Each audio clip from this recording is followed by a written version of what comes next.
अब क्या बताना चाहते हैं कि गीता और भागवत पढ़े न बुझ शब्द ठिकाने नु और मन मथुरा दिल द्वारका नगरी कहाँ फिर बरसाने नु।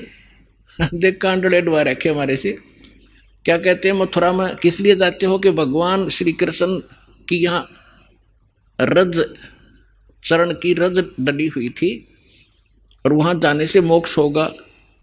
अब श्री कृष्ण जी उस मथुरा ने छोड़कर द्वारका में गए थे। अगर वही पवित्र धरती होती और वहीं से मोक्ष होता तो वो द्वारका क्यों गए?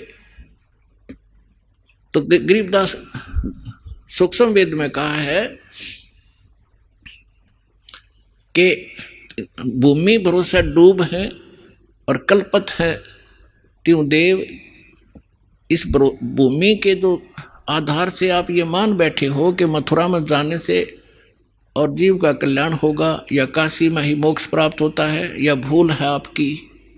क्या बताना चाहते हैं कि मुक्ति खेत मथुरापुरी वह कीन्या कृष्ण कलोल और कंस केसी चाणोर से वह फिरते डामाडोल। कर्म प्रधान है, जैसे कर्म करोगे चाहे मथुरा में करो चाहे काशी में करो, कर्म का फल मिलेगा, धरती कुछ लाभ नहीं देगी।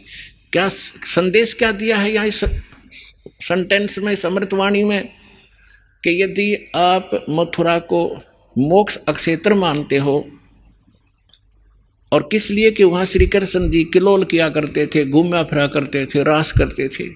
उसी मथुरा में कंस था, केसी और चाणूर जैसा न बकलतरो आया, उनकी ब्रांड माटी हुई, उनको नरक स्थान मिला।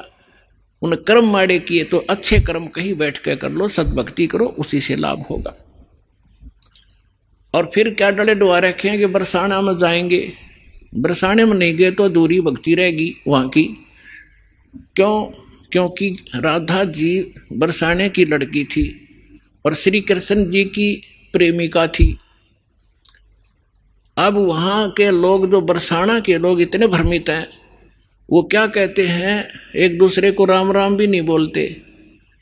वो क्या कहते हैं, जैसे सुबह सुबह या कभी भी मिलते हैं आपस में, हम कोई राम राम कहता, कोई सत्साई बोलते हैं, तो वो कहते हैं राधे राधे। तो सामने वाला कहेगा अखा बेटा राधे राधे, और राम भी भूल गए, और राधे उस काम की लड़की ने पूजन लाएंगे। देख कहाँ डले डुबा दिए, राधे राधे श्याम मिला दे। वो बरसाना में सिफारिश लुआन जाओ राधे की कि कृष्ण से मिला दे, कृष्ण ने मिलकर के कला टूट जाएगा, वो आप जन्म मृत्यु के अंदर। तो पुण्यात्माओं, इस काल के दूतों ने यो 9 मन सूत उलझा रखा है अज्ञान का। ऋषिदास की ड्यूटी लादी परमात्मा ने साची कहन की। एक बार तो सबको दुख होता है, पर बाद में आनंद बहुत आता है।